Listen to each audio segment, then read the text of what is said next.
नमस्कार, मनी की इस खास पेशकश में आपका बहुत बहुत स्वागत है। मैं हूं आपके साथ संदीप ग्रोवर। भारतीय शेयर बाजार की बात करें तो फिलहाल भारतीय शेयर बाजार बहुत बड़ी असमंजस की स्थिति में है। वैसे देखा जाए तो पिछले 6 हफ्ते से माफ कीजिए, लगातार बाजार में हम देख रहे थे गिरावट देखने को मिली थी। उस गिरावट से बाजार उबर पाया, यानी कि 6 हफ्ते की गिरावट के बाद इस हफ्ते बाजार में जो बीता हफ्ता था पॉजिटिव क्लोजिंग देखने को मिली है, लेकिन फिर भी असमंजस की स्थिति है। क्यों मैं ऐसा कह रहा हूं, उसकी 4-5 बड़ी वजह है। पहली वजह यह है कि ट्रंप साहब ने हमारे ऊपर लगा दिए हैं 50% के टैरिफ, जिस वजह से एफआईआईज भारतीय बाजारों में लगातार बिकवाली कर रहे हैं। और इनफैक्ट हमारे लिए जो पहली तिमाही के नतीजे हैं वहां से भी किसी तरह का कोई सपोर्ट नहीं मिला। अगर कोई सपोर्ट है, कहीं से रिस्पाइट मिल रहा है, तो वो है डीआईएस, यानी कि जो हमारे घरेलू संस्थागत निवेशक वो भारतीय बाजारों में लगातार खरीदारी करते हुए नजर आ रहे हैं। और दूसरा रिस्पाइट अगर कोई है तो वो है महंगाई के आंकड़ों से। 8 साल के निचले स्तर पर हमारी जो महंगाई है वो पहुंच गई है। तो इससे न केवल भारत में बल्कि यूएस में भी अब रेट कट का जो सिनेरियो बन रहा है उससे हमारे लिए कुछ रिस्पाइट की सिचुएशन बनती हुई दिखी है। ऐसे माहौल में, ऐसे असमंजस की स्थिति में आपको भारतीय बाजारों में निवेश की रणनीति कैसे बनानी चाहिए, इस असमंजस से हमें बाहर निकालने के लिए, हमें गाइड करने के लिए हमारे साथ मार्केट वेटरन सुनील सुब्रमण्यम जी हमारे साथ कार्यक्रम में शामिल हो चुके हैं। तो सर, बहुत स्वागत है आपका। इससे पहले कि मैं आपसे सवाल जवाब का सिलसिला शुरू करूं, मैं चाहूँगा कि क्यों हमने आपको जोड़ा, पहले मैं आपके बारे में थोड़ा बताना चाहूँगा। जो शख्सियत आपके सामने बैठी है, जिनको आप देख पा रहे हैं, ये एक फाइनेंशियल मार्केट वेटरन है। 40 साल से ज़्यादा का तजर्बा है इनका इंडियन फाइनेंशियल मार्केट्स में। अगर आप देखेंगे, इन्होंने बैंकों में अपना योगदान दिया है, पब्लिक सेक्टर में एसबीआई के साथ भी रहे हैं, यूनाइटेड इंडिया इंश्योरेंस का पार्ट भी रहे हैं, 18 साल तक ये सुंदरम म्यूचुअल फंड का भी पार्ट रहे हैं। तो एसेट मैनेजमेंट भी इनके कोर में शामिल है। तो ऐसा फाइनेंशियल मार्केट्स का कोई ही एस्पेक्ट होगा जो शायद इन्होंने नहीं टच किया है। तो पिछले 40 सालों में इन्होंने हर वो एस्पेक्ट देखा है, मार्केट का वो उतार चढ़ाव देखा है, जिस तरह के उतार चढ़ाव से अभी बाजार निकलने की कोशिश कर रहा है। वैसे देखा जाए तो सर, बाजार में एक बड़ी फेमस कहावत है कि बाजार और निफ्टी को तो आखिरकार ऊपर ही जाना है, जैसा आपने पिछले 40 साल में देखा भी है। लेकिन सर, 6 हफ्ते की जो गिरावट हमने बाजार में देखी, वहां से हमने एक रिस्पाइट तो देख लिया, लेकिन एक बड़ा रिस्पाइट जो कि बाजार इस बार देखना चाहता था ना, वो है पहली तिमाही के नतीजे। और वो रिस्पाइट नहीं देखने को मिला। क्यों? क्योंकि नंबर्स में वैसा सुधार नहीं आया जैसा बाजार की वाइडर एक एक्सपेक्टेशन थी। तो इस बार के नंबर्स को आपने कैसे रीड किया है सर? और जो रिवाइवल की उम्मीद है, कब तक रखें तो ज़्यादा रियलिस्टिक होगा? देखिए, क्या है कि जीडीपी के आंकड़े ठीक है, मगर मार्केट की अर्निंग्स की आउटलुक मिक्सड रही है। तो इसका अगर हम विश्लेषण करें तो इसमें क्या खास चीज़ है कि एक चीज़ जो हो रही है पोस्ट कोविड से, वो है के शेप्ड, एक मैं कहूँगा रिकवरी इन कंजम्पशन, बट के शेप्ड इनकम का पोलराइजेशन। यानी खाली 10% लोग देश की इनकम का 60% अपने हाथ में रख रहे हैं। तो ये पोलराइजेशन हो रहा है, उसके कारण कुछ महंगी चीजें अच्छी बिक रही है, जैसे बड़े बड़े घर, बड़े बड़े गाड़ियां, महंगी वाली चीजें बिक रही है, मगर आम जनता के हाथ में ना क्या हो रहा है कि ये उतना इनकम फिल्टर नहीं हो रहा है। और वो उसका कारण ढूंढने के लिए हमें देखें तो एक चीज मैं मानता हूं कि गवर्नमेंट ने कैपेक्स के ऊपर जो ज्यादा ध्यान देते हुए शायद मासेस के अंदर पैसा उतना फिल्टर नहीं हुआ है। और उन्होंने बजट में खास करके इसीलिए 1 लाख करोड़ का बजट का टैक्स गिवे से कोशिश किया कि हम मिडिल क्लास के हाथ में कुछ पैसा दे और वो खरीदारी करे। मगर अभी तक मैं देख रहा हूं कि वो नंबर्स जो है 1 लाख करोड़ का गिव अवे, वो भी सेविंग्स की ओर ज्यादा जा रहे हैं। चाहे वो म्यूचुअल फंड की एसआईपी बुक की बढ़त देखे या फिर बैंक के डिपॉजिट ग्रोथ भी देखे, वेराज क्रेडिट ग्रोथ उतनी नहीं बढ़ रही है। तो ये मेरा मानना है कि एक समाव देश को, हमारे जो आम व्यक्ति है बॉटम ऑफ द पीरियड में जो है, उनको ये एक फिल्ट्रेशन की कोशिश करनी चाहिए। भले ही कई भाई इलेक्शन में आपको एक महिला योजना ये वो करके करने की कोशिश कर रहे हैं, पर और बहुत एक एक फिल्टरिंग की जरूरत है। वो मेरा मानना है कि ये फेस्टिवल सीजन से, क्योंकि आपको एक आरबीआई की पॉलिसी सपोर्टिव रही है, गवर्नमेंट ने भी पैसा हाथ में दिया है, उसके साथ अगर कंज्यूमर ड्यूरेबल मैन्युफैक्चर भी अपना थोड़ा मार्जिन कम करके पुश करते हैं, तो इस फेस्टिवल सीजन में मेरी उम्मीद है कि एक वो एक रिकवरी, एक यू शेप रिकवरी दिखने लगेगी। फिर आपको अर्निंग सीजन में उसका इम्पैक्ट दिखेगा। सेकेंड बात मैं मानता हूं कि आपने कहा कि अर्निंग्स में मिक्सड है ना, तो वो मिक्सड होता है ज्यादातर दो चीज। तेरा तीन चीज होते हैं जो अर्निंग्स को इवैल्यूएट करते हैं। ओके, एक होता है वर्सेस एक्सपेक्टेशन, यानी कंसेंसस एनालिस्ट जो उम्मीद कर रहे हैं उसके मुताबिक कैसे आई अर्निंग्स। सेकंड होता है ईयर ऑन ईयर ग्रोथ, यानी इस क्वार्टर के ग्रोथ को पिछले साल के क्वार्टर की ग्रोथ से कंपेयर करते हैं, वही मोस्ट कॉमन फ्रेम होता है। ठीक है। तीसरा होता है क्वार्टर ऑन क्वार्टर, यानी पिछले क्वार्टर और इसले क्वार्टर में कैसे मूवमेंट है। तो यहां पर अगर इस मोड से हम देखें उसको, तो जरूर कंसेंसस के खिलाफ एक्सपेक्टेशन से कम ही रिजल्ट्स आई है, क्योंकि जो आंकड़े आ रहे थे कि जीएसटी की कलेक्शन अच्छी है, और ये जो मैंने फिस्कल और मॉनेटरी पॉलिसी की बात की, उसके कारण लोगों ने भी, माने एनालिस्ट ने भी अपने उम्मीदें बढ़ा दी थी। मगर अनफॉर्चुनेटली जैसे मैंने कहा, वो उस एक्सपेक्टेशन से कम आई। मगर अगर आप देखें तो लास्ट ईयर वाई से कंपैरिजन में, या फिर इस ईयर की जो क्वार्टर ऑन क्वार्टर है, उसमें मेरे को थोड़ी एक अच्छी मूवमेंट दिख रही है। और मैं कहूंगा कि ये क्रॉसओवर क्वार्टर है, जहां पे ये सब के इफेक्ट आपको शायद अगले क्वार्टर से दिखने लगेंगे। तो मैं एक पॉजिटिव आउटलुक रख रहा हूं इस चीज के ऊपर। और सबसे पहली चीज ये भी होती है कि इस माहौल में, क्योंकि एफआईएस ने इस महीने बहुत बिकवाली करी है, और पिछले 3 महीने में उन्होंने जो भी खरीदा था उसको पूरा एक ही महीने में उन्होंने निकाल दिया। तो वो भी एक असर होता है कि अर्निंग्स के ऊपर जो एक डिसअपॉइंटमेंट है वो एफआईएस के जरिए प्ले आउट हो रहा है। और इसके कारण मेरा मानना है कि मार्केट एक कंसोलिडेशन मूव में फंस गई है, क्योंकि डीआईएस तो उसको सपोर्ट कर रहे हैं। बट ओवरऑल समरी में कहूंगा कि ये मुझे एक अच्छी क्रॉसओवर क्वार्टर दिख रही है, और मेरी उम्मीद है कि अगले क्वार्टर से आपको एक बेहतर अर्निंग्स की स्कोर कार्ड दिखने लगेगी। ठीक है, बेहतर अर्निंग्स की उम्मीद आप कर सकते हैं, क्योंकि फिलहाल तो नहीं नज़र आ रही है। सर इसमें ना वैसे हमारे अर्निंग्स अच्छे नहीं रहे हैं, और दूसरा हमारे ऊपर जो खतरा है या फिर जो तलवार लटक रही है वो है 50% के टैरिफ की। ट्रम्प साहब जब आए थे जनवरी में, उन्होंने अपना कार्यकाल जब संभाला था, तो we were the first countries, among the first countries जिन्होंने नेगोशिएशन शुरू करी थी टैरिफ को लेकर। लेकिन अभी तक हम वो नेगोशिएशंस खत्म नहीं कर पाए हैं, बल्कि 25 वाला 50% पर जो हमारे टैरिफ हैं वो पहुंचते हुए नजर आए हैं। यही कारण है जिस वजह से हम 2025 में अब तक देखें तो दुनिया भर के मार्केट्स को अंडर परफॉर्म कर रहे हैं। मैं नहीं कह रहा कि मार्केट्स गिरे हैं, लेकिन जितना बाकी मार्केट्स चले हैं उनको हम अंडर परफॉर्म कर रहे हैं। तो सर और कितना पेन बाकी है, ये जो टैरिफ को लेकर हमारे सर पे जो तलवार लटक रही है, क्या और गिरावट हो सकती है इंडियन मार्केट्स में, या और अंडर परफॉर्मेंस हो सकता है? तो इसमें दो तीन चीज देखने की जरूरत है। जैसे मैंने कहा, एक तो मैं उम्मीद रख रहा हूँ कि अर्निंग्स बेहतर आएगी, तो वो एक बात हाथ में रखते हैं।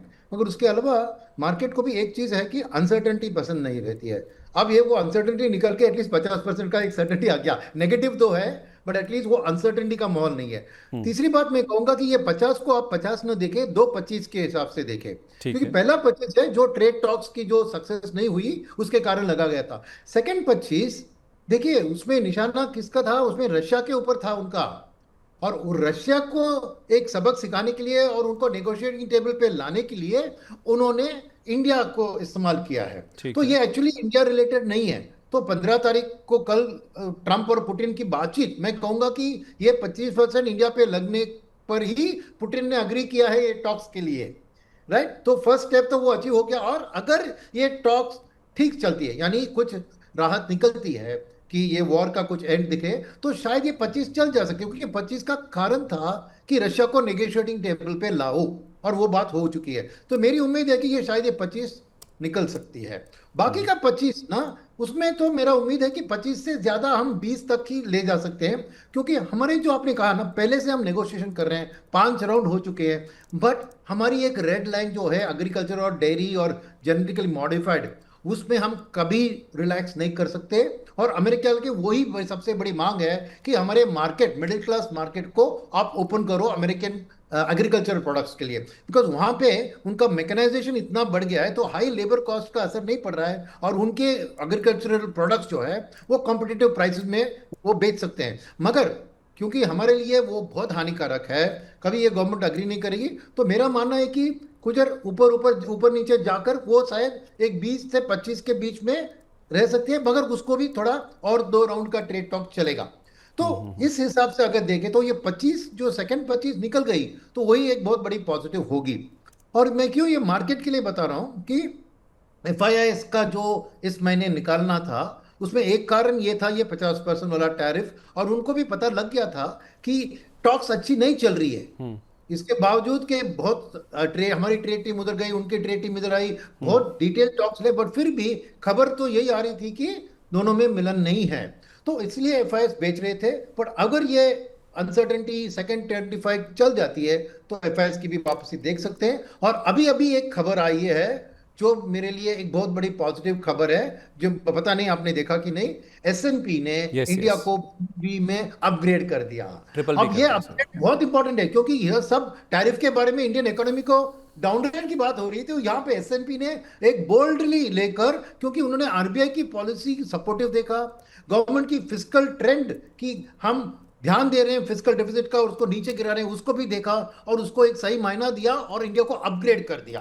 तो ये खबर से क्या होता है ना, तीन चीज होती है। एक तो हमारी रेटिंग इंप्रूव होती है, तो ऑटोमेटिकली हमारी रिस्क वेटेज कम हो जाती है। तो एफआईएस जब अलोकेट करते हैं वो हर कंट्री की रिस्क को इवैल्यूएट करते हैं, तो हमारा रिस्क वेट कम होने के कारण अब नेचुरली बहुत से पॉजिटिविटी एक एफआईएस में आ सकती है। सेकेंड चीज यह है कि हमारे करेंसी के लिए पॉजिटिव है। तो एक एफआईआई को जब निवेश करते हैं ना, उनको करेंसी का लॉस, जो एडवांस देशों से डेवलप्ड कंट्री में एक लॉस होता है करेंसी डिप्रिसिएशन के कारण, वो अभी हमारी करेंसी में को मजबूती मिल गई इस रेटिंग के कारण फंडामेंटल तौर पर, तो उनको भी वो लॉस कम दिखेगा। और तीसरी बात है, ये शायद एफडीआई के लिए बहुत बड़ा ट्रिगर हो सकता है हमारे देश में, और वहां पे भी कैपिटल एलोकेशन में रिस्क एक इंपॉर्टेंट फैक्टर होता है। तो ये एसएनपी का अभी जो अनाउंसमेंट हुआ, उससे मैं बहुत उम्मीदें लेकर चल रहा हूं कि अभी एफआईएस की वापसी धीरे धीरे हम देखेंगे, तो मार्केट के लिए वो बड़ी बड़ी सपोर्ट होगी।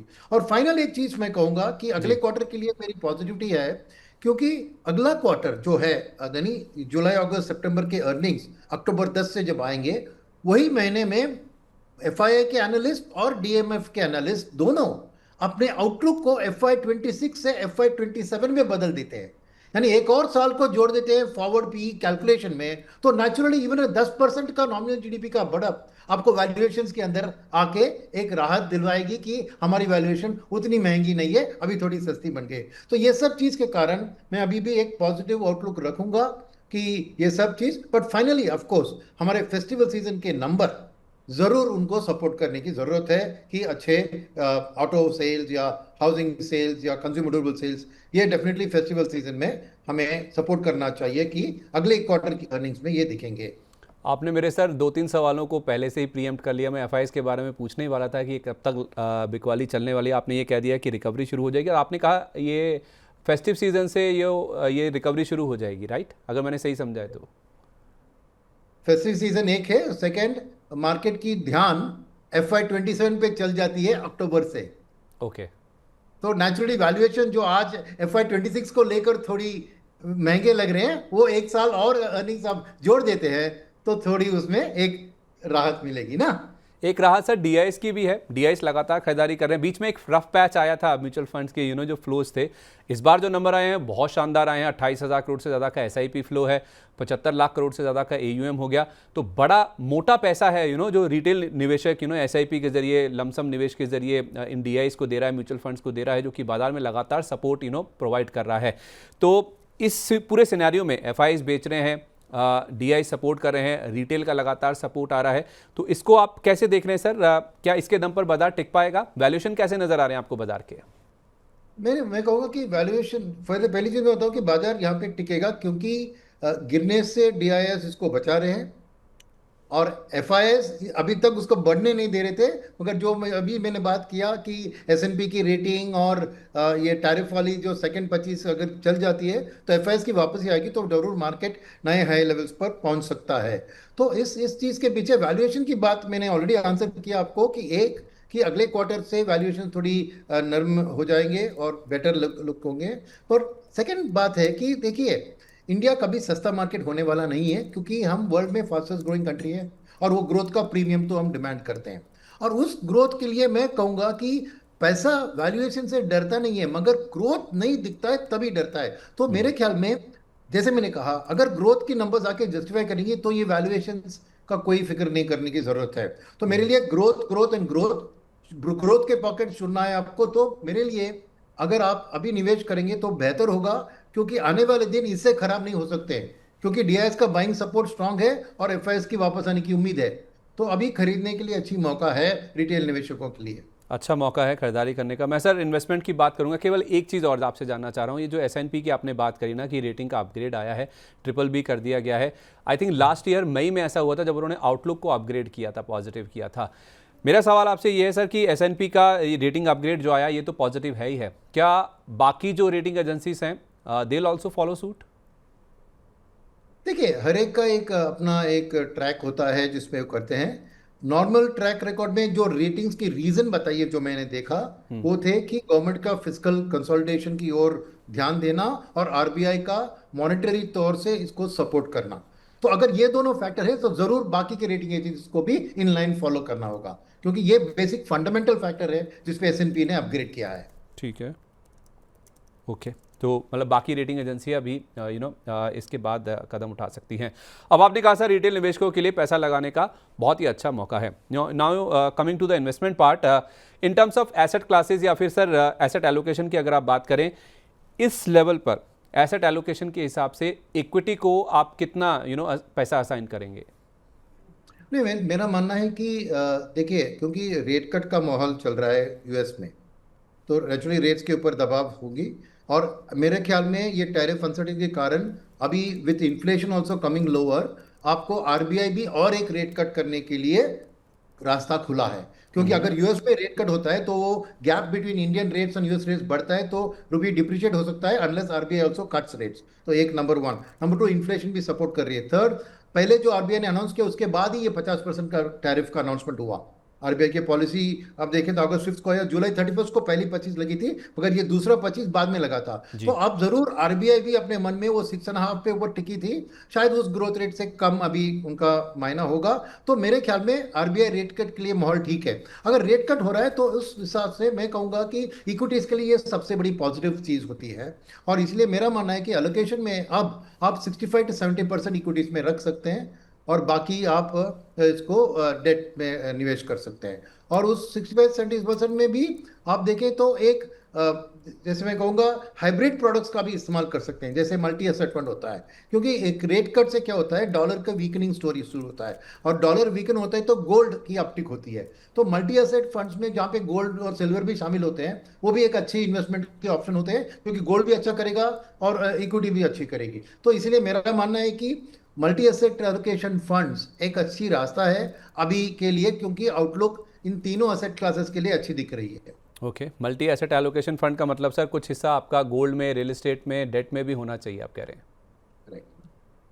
ठीक है, परफेक्ट है। ओके सर, आपने ये तो कह दिया कि 65 to 70% इक्विटी में होना चाहिए, बाकी डेट या फिर अदर क्लासेस में होना चाहिए। अब जो बड़ा सवाल जो बड़ा एक कंफ्यूजन क्रिएट होता है ना, वो ये है कि लार्ज कैप्स में लगाया जाए या फिर मिड कैप स्मॉल कैप में लगाया जाए, ग्रोथ को चेस किया जाए हाई रिस्क लेकर, या फिर स्टेबिलिटी के साथ जाया जाए लार्ज कैप्स में पैसा लगाकर। What should be the mix of large caps and small cap, mid cap? मैं कहूंगा कि अभी 50-50 करना चाहिए लार्ज और मिड एंड स्मॉल। और इसके कारण मैं बताता हूँ, क्योंकि लार्ज कैप में फेवर में दो तीन चीजें। एक, उनकी वैल्यूएशन एक लॉन्ग टर्म एवरेज से कुछ ज्यादा है, राइट, और उतनी इतनी महंगी नहीं है जितने mid and small cap, number one. Number two, मैं एफआई की वापसी की बात कर रहा हूँ, और एफआई की वापसी अगर हो जाए तो नेचुरली लार्ज कैप में उनका बाइंग होगा, तो उधर से उनको बाइंग सपोर्ट भी मिलेगा। तीसरे, आप देखें तो चीज, जब एफआई वापस आते हैं, कुछ अंडर परफॉर्मिंग सेक्टर जो रहे लाइक आईटी, वो लार्ज कैप में शामिल है, क्योंकि आईटी का बहुत अंडर परफॉर्म रहा है वाईटीडी। तो अगर एफआई वापस आएंगे तो डेफिनेटली आईटी में बाइंग आएगी, तो एक कैचअप रैली उधर हो सकती है। तो इसलिए लार्ज कैप्स के लिए ये सपोर्ट होती है। मगर मिड कैप्स के लिए क्या सपोर्ट है कि एक, मैं उम्मीद कर रहा हूं कि अच्छी फेस्टिवल सीजन के मिड एंड स्मॉल कैप की अर्निंग्स अच्छी आएगी, number one. Number two, domestic flows की अभी बात आपने की, मैंने देखा कि 40% जो फ्लोज आए हैं, नेट फ्लोज इस महीने में, जुलाई महीने में, वो 40% mid and small cap related segments में है। ठीक है। तो अगर ऐसी बात है तो स्ट्रॉन्ग बाइंग सपोर्ट डीआईएस की तरफ से मिड एंड स्मॉल कैप्स को मिलेगी, और जहां जहां भी उसकी ग्रोथ दिखती है तो उनकी और भी दाम बढ़ सकती है, बजाय इसके कि उसकी वैल्यूएशंस 31-32 हायर लेवल पे है, फिर भी ग्रोथ दिखने से उधर और भी बाइंग और शुरू हो सकती है। तो मेरा ख्याल है कि आप एक 50-50 एलोकेशन रखने से बेहतर होगा। ठीक है, okay. Multi asset allocation fund, large cap small cap में आप चाहें तो 50-50, जो कि 65 to 70% आपके पोर्टफोलियो का एलोकेशन फिलहाल इक्विटी में होना चाहिए। आखिरी 2 सवाल मेरे आपसे सर, काफ़ी चीज़ें तो आप प्रीएम्प्ट कर ही चुके हैं, आपने फेस्टिव सीजन की बात कर ही ली, आप मान रहे हैं कि इस बार बहुत अच्छा रह सकता है। तो सर, महंगाई हमारी 8 साल के निचले स्तर पर है, आपने कहा भी कि रेट कट का सिनेरियो बन रहा है। सितंबर में यूएस में 94% प्रोबेबिलिटी है कि रेट कट हो जाएगा। हमारे यहाँ पे सर, मैं प्रोबेबिलिटी नहीं पूछ रहा हूँ, मैं आपसे क्वांटम पूछ रहा हूँ सर, इस साल या फिर FY26 में और कितना क्वांटम आप देख रहे हैं रेट कट्स का? देखिए, एक्चुअली चीज ये है कि 25 बेसिस पॉइंट्स तो बनता है मेरे ख्याल में, बट 25 से 50 जाने के लिए बुरी खबर की जरूरत है। यानी ग्रोथ के ऊपर और दबाव आना चाहिए। ठीक है। राइट, तो मेरे ख्याल में मैं 25 का ही उम्मीद रखूंगा। 50 कहूंगा तो यानी आरबीआई को ग्रोथ के बारे में डर आ गया, इसलिए 50 कर रही है। वो सिचुएशन मुझे नहीं चाहिए, मैं 25 से संतुष्ट हूँ। मतलब डर में नहीं चाहिए, सपोर्ट के लिए चाहिए बस, है? Correct, yes. ठीक है, आखिरी सवाल आपसे सर एक, कि ये जो पूरा सिनेरियो आपने पेंट किया, एफआईएस की वापसी हो जाएगी, त्योहारी सीजन अच्छा रहेगा, हमारे जो रिजल्ट सीजन है उसमें जो नतीजे हैं उसमें रिकवरी शुरू हो जाएगी, रेट कट का सिनेरियो भी यहाँ पे बन रहा है। ऐसे माहौल में किन सेक्टर्स में आपको लगता है कि पैसा बन सकता है दिसंबर तक, या फिर मार्च डाउन द लाइन, या फिर आप लॉन्ग टर्म का व्यू अगर आप दे पाएँ तो किन सेक्टर्स में फिलहाल एलोकेशन करना चाहिए, जो आप 60 to 70% आप बोल रहे हैं इक्विटी में एलोकेशन होना चाहिए? मेरा ख्याल है कि सबसे बेहतर सेक्टर होगा कंज्यूमर डिस्क्रिशनरी, जहाँ पे कंज्यूमर ड्यूरेबल्स आते हैं, रियल एस्टेट आता है, ऑटो आता है और हाई एंड रिटेल भी आता है। तो ये मुझे एक रिकवरी मोड में दिख रहा है। सेकंड होगा बैंकिंग एंड फाइनेंशियल सर्विसेज, क्योंकि बैंकिंग में नॉट ओनली लेंडिंग ईएमआईज के थ्रू उनकी वॉल्यूम्स बिल्डअप होगी फेस्टिवल सीजन में, बट सेविंग्स के रेट से भी म्यूचुअल फंड और इंश्योरेंस बेस से उनकी फी बेस इनकम भी बढ़ सकती है, और रेट कट आ गया तो उनको ट्रेजरी गेन्स भी आ सकती है। तो बीएफएसआई मेरा सेकंड पिक होगा। और तीसरा थोड़ा लॉन्ग टर्म पिक में से, क्योंकि ये कंजम्पशन की ग्रोथ के पीछे पीछे प्राइवेट कैपेक्स की बढ़त में देख रहा हूं, तो थोड़ी लंबी अवधि रखेंगे तो capital good sector, broader capital good sector में मेरा मानना है कि अच्छा पैसा बन सकता है। ओके, आईटी को लेकर आपका क्या व्यू है सर, स्पेशली आईटी का मेरा एक कॉन्ट्रा व्यू है कि बाय ऑन डिप्स रखें, क्योंकि एक बाउंस बैक मुझे दिख रही है कि ओवरसोल्ड सिचुएशन दिख रही है। बहुत सी बैड न्यूज दाम में है, न्यूज इतना बैड नहीं होगा क्योंकि ये सब स्मार्ट कंपनियां हैं, तो एडजस्ट कर लेगी, मैनेज कर लेगी, वो उम्मीद रखते हुए मेरा ख्याल है कि ये ओवर सोल्ड सिचुएशन है। तो एक टेक्निकल मीडियम टर्म व्यू से मैं आईटी को बाय ऑन डिप्स की स्ट्रेटजी सजेस्ट करूंगा। रिटेल निवेशकों का रुझान सर डिफेंस, रेलवे, पीएसयू की तरफ बहुत ज़्यादा रहता है, वहां पर आपका क्या व्यू है, पैसा लगाना चाहिए या रुकना चाहिए? आपको 7 से 10 साल का टाइम फ्रेम मन में रख लो भाई, क्योंकि वैल्यूएशन तो अगले 5 साल का उसकी ग्रोथ को डिस्काउंट कर लिया है। राइट, तो मेरे ख्याल में एक लंबी अवधि रखने का जरूरत है, क्योंकि आउटलुक अच्छी है, इन सेक्टर्स की ग्रोथ की आउटलुक अच्छी है, मगर वो सब दाम में है, वही प्रॉब्लम है सर। तो इसलिए थोड़ा लंबा अवधि अब रखेंगे तो आपको पैनिक करने की जरूरत नहीं है, रख सकते हैं पोर्टफोलियो में। चलिए ठीक है, तो लॉन्ग टर्म का व्यू रखिए 7 से 10 साल का, और अपना 65 to 70% पैसा आप इक्विटी में एलोकेट कर सकते हैं, बाकी आप चाहें तो डेट या फिर अदर एसेट क्लासेस या फिर मल्टी एसेट एलोकेशन फंड्स में लगा सकते हैं। बहुत ही बेहतरीन मौका है, festive season on the line है और एफआईएस की वापसी हो सकती है, नतीजों में सुधार शुरू हो जाएगा, तो इससे बेहतर मौका आपके लिए नहीं है जहाँ पे आप इंडियन मार्केट्स में एलोकेशन कर सकते हैं। बहुत धन्यवाद sir, thank you so much इस एनलाइटमेंट के लिए और कॉन्फिडेंस रिटेल निवेशकों को देने के लिए आपका बहुत धन्यवाद sir, thank you so much. तो चलिए इसी के साथ इस खास पेशकश को हम यहीं पर समेटते हैं। तो मार्केट से जुड़ी हुई ऐसे ही खास कार्यक्रम मनी 9 पर हम लगातार लेकर आते रहते हैं, और आपकी जेब से जुड़ी हुई, आपके पर्सनल फाइनेंस से जुड़ी हुई ऐसी ही कुछ और इंटरेस्टिंग वीडियोस को देखने के लिए मनी 9 के साथ आप लगातार बने रहिए। नमस्कार।